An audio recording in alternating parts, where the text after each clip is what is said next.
To any newcomers, you enter the historical Macho Chango Busia Council chambers during a council session, you will sight a dilapidated office furniture that is said to have been in service since the inception of the district in 1997, still being used, depicting a true picture of poor service delivery in the district. Busia District Council has for the last 2 years been faced with a series of political conflicts that paralyzed the functioning of both technical and political arms of the district. Discussions in the council are derailed, councillors are suspicious of one another, and functions were formed in the council. The Busia District Council, led by the Speaker, Malowa Charles Kudedi, and some councillors, accuses the district chairman, Stephen Mugeni Wasike, of usurping its powers and in so doing undermining the council's ability to discharge its duties. There's no respect at all between DEC and council. And as I supplement on my colleagues, DEC has continued to disregard or to disobey council resolutions. And at the end of the day, there has been no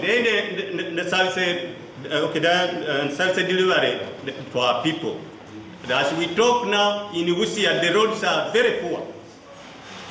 There's no roads in the whole, and actually in the whole district. And yet, we have the money. And it's because of the conflicts between the DEC, which has never respected the council resolutions. They keep on disorganizing everything. So to say, the chair, from his own conviction, he puts a pen on paper, he writes to me, dictating the date of a council meeting, putting across another paper of about 10 to 11 items. He goes further to call it an emergency meeting. Sometimes I reply that I don't see any emergency in this communication of yours. And the colleagues continue raising me. Who is the chairman talking about this? Where is the emergency about the entire list of items? So, this is the man. I am Honorable Wejuli. I represent Namodi Town Council. We have the aspect of 1 billion, which was given to us as a grant. Honorable Minister, guidelines have come with that 1 billion.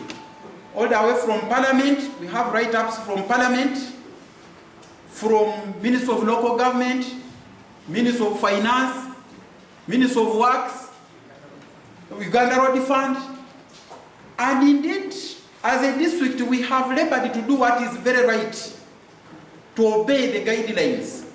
One, they guided that road committee sits and approves finally, and immediately after approval, work should commence.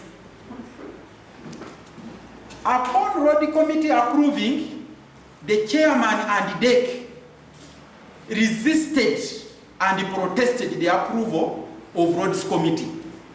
That made the civil servants stuck with the money until when they had to call council so that they struggle around to get a backup. So in the process, they called the council. We sat here, lists were all the roads, we looked at the unity costs, and fight this, fight that. Time has gone. We have a lot of money, 1 billion, which needs a lot of time. And with sufficient equipments, we have less equipments. Now the less equipments that we have, again, they have been taken away by Honorable Minister for Samia Bugwe. For a long time, they are not in the district, working on community access roads. Now, the engineers are stuck with the money. The district money is there. We can't do much. because civil servants are very vulnerable. They cannot talk to a member of parliament, probably a minister, so they are just there. They can't implement.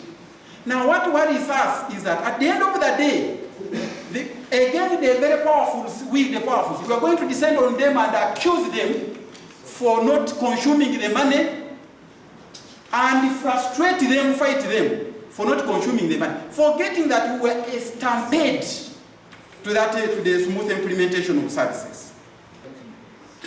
Getting to the challenges in the council. Honorable Minister, in the council here, us as councillors deliberating when we have the chairman in the house, it's a problem. Where he does not have interest, he will wake up and bark, make noise, and frustrate us from debating. So eventually a number of things sleep, because we cannot debate objectively in a free. Every minute of every sitting has been approved with members of council. But the chairman is ever threatening how the clerk to council is forging and doctoring the minutes. And then we ask him, bring what was doctored. Who presented what was doctored? Now there is a pull between chairman and operation of council. A case in point, we had the monies here where the chairman is scrambling to pick council's money. He wants to increase council's money to his fuel allowance. We said no, this is a mandate of, at first he squeezed those people down there before it came to our knowledge. When it came to our knowledge, we demanded it to come here to bring the supplementary. We passed anonymously as a council, that is council money, let it go to council business. Up to now it is still a war. He wants that money to go to him illegally. Now he forces Kilaka to council, who is very small, who does not have mandate of doing that. And if he does not oblige, it's a mistake, threats. Goes to cow. Cow is there to observe the law. So it is a fracas. We don't know which is which. And before you leave, Prime Minister, I want you to take your time, you sit one-on-one with the chairman. You educate him, you inform him that the supremacy of the authority in Busia belongs to the council. If he goes back, he will read section 35 of the Local Government Act. Right now, he's busy. You try to... The Minister for Local Government, Raphael Majezi, has on several occasions intervened to resolve the wrangles, but no positive results have been yielded. In 2022, Minister Majezi intervened in a similar wrangles and threatened to close Busia local government over alleged corruption tendencies, but the district officials have to date kept a deaf ear. The council has revealed that the last financial year Busia district was ranked amongst the worst performing districts in the country, and attributed the poor performance to ongoing endless political wrangles between the Speaker and the District Executive Committee plus a section of councillors. The council has reported to the Minister that the conflicts have led to failure by council to engage in constructive debate during meetings, failure to work with administration, delayed utilization of district funds, and failure of committees to monitor service delivery. Another thing is on issue of court cases. I was very happy when he made a recommendation to you that he's going to carry all the cases to the ministry. I think procedurally that is wrong. The chairman himself is the CEO of reporting cases in the court. Even here, you are, be careful. After this, you can find a court case. Honorable Raphael Majezi was in Busia District Law Government. Yes. You should be very careful as you are seated here. That one comes in. The challenge he has, he carries council's powers to use Busia District Law Government. He forgets that seat is too independent, whereby if you are to institute any case, you seek council's guidance or approval. He does it as a person. That's why you see we have multiplicity of cases almost everywhere with everyone. Here, apart from me, I think you excused me. You know, he's my friend, so I think he excused me. Apart from me, but almost everyone here has a case with him.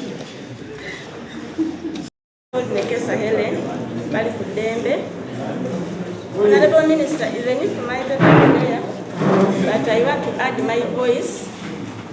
Honorable Minister, in Busia here, we have many secondary school teachers in Busia on primary payroll. But Honorable Minister, I request you at least to help Education Department to put these secondary teachers in their position. Yes, they are secondary teachers, but they are on primary payroll. Honorable Minister, over that same matter was taken to IGG. Over the same matter of not holding council. After 2 months. Over that same matter. That's what he does in council. Exactly. Yes. and you're in trouble. The box may come. So what happened was the delay in calling council is determined by two things: availability of resources and the business. He may arouse the interests of councillors to come, but when you ask for business, you go to the secretariat, there is no registered business. That is the man. So in brief, I was exonerated by IGG after 3 months. I have a copy which we can share. They quashed his complaint. The Busia District Chairman Stephen Mugenyi Wasike denied all the allegations against him, saying he performs his duties within the guidelines of the law and termed the claims as baseless. Now that provision was removed from the law, and the only provision which is there is by deck. Because we had matters which were pending, approval of service commission members, approval of supplementaries, then we had issues of human resource. Because of those, we said we cannot move for another 1 full month without a council. So they resolved and said, let's have a council meeting and call it emergency council, because that's what is provided in the law. And the speaker wrote back and said, no, we shall not have it. So it will be called, we shall have a normal council meeting at the time I will feel like. So I wrote back and said, does the law allow you to take 2 months without calling a council? And he didn't answer. So that is the problem. The local government minister Raphael Majezi advised the district leadership to forge a way out of the current conflict through a consensus-building initiative and finding a solution to the root cause of the conflict. He said district authorities should resolve the wrangles that have stalled the district development. The minister said Busia Council is the highest decision-making body in the district, and the functionality of the district is therefore highly dependent on the functionality of the district council. The chairman of council is the speaker. He is the only one entitled with the power to convene a council meeting. And he's the only one who can sign and say, this was a council resolution. The speaker. In the morning I was asking them for a copy of the budget. If the budget was approved by council, and it has neither been acknowledged, authenticated by the chairman, nor by the speaker, then there is a problem. So, why, Mr. Chairman, are you interfering with the speaker's role? Why? Why do you think the members feel you are overstepping your boundaries? So I want Mr. The power lies with council. You can add, you can subtract, you can move money from this vote to another vote. But what I don't agree with is that council passes 28 and then you go out and you spend as if you don't know that there is a council budget. You see, the chairman is insisting that council passed 56. No. On the issue of cases in court that were not sanctioned by the district council, the minister said government cannot take over and warned whoever was responsible will carry his or her own cross in case he loses.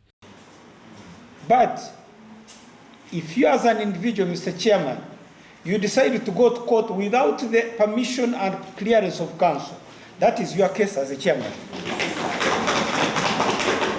You win, you lose, you lose. Then don't say, government take this over, because you need to consult us, we are there. So when the PS said, please use the department, it's there.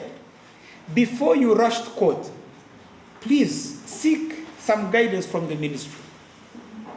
There are some cases which are not worth chasing. For example, Busia community members expressed disappointment with the manner in which the district council is conducting business. They said it is high time for the voters to rise up and demand for accountability from their elected leaders. My name is Alan Buire. I am a resident of Busia. For today and for some time back, I've been following events that have been unfolding in the district. I am also totally disturbed following events that have happened today in council about the affairs of our district. I am more particularly concerned with basically noticing the intrigue within council itself that is supposed to represent us as the ordinary people for safety and for purposes of good service. Members of council paying allegiance to two different offices forming the responsible organ of government in council or in the district is very disturbing and actually affects us the most. It is very disturbing to notice clerks paying allegiance to office of the chairman and also the office of the speaker, forming the bottom line for service delivery in the district. I have also noticed another issue that is of more concern, and that is the question of rigidity in management style from the two responsible offices on the affairs of council.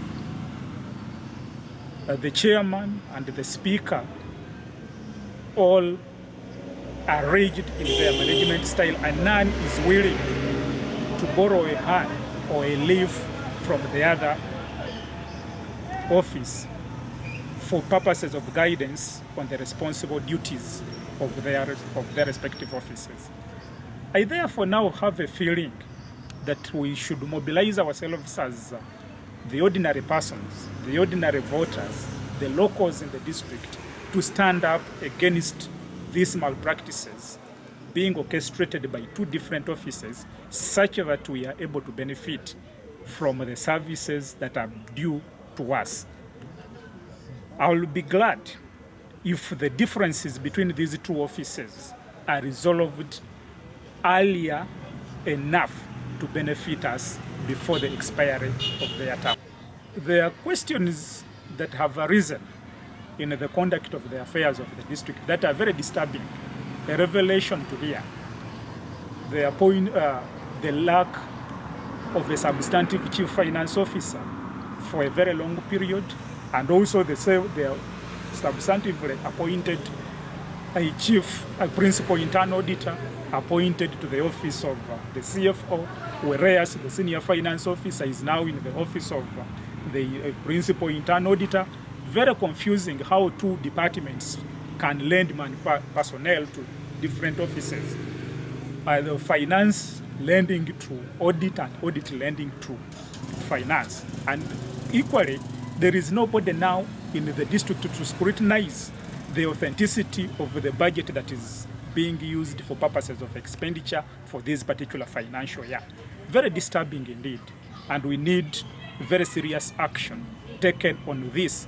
I am equally I have learned that the Minister for local government is equally surprised at these very developments taking place within only Busia as an entity, which is very, very, very appalling and also very destructive to the nature of service to be delivered to us as the voters.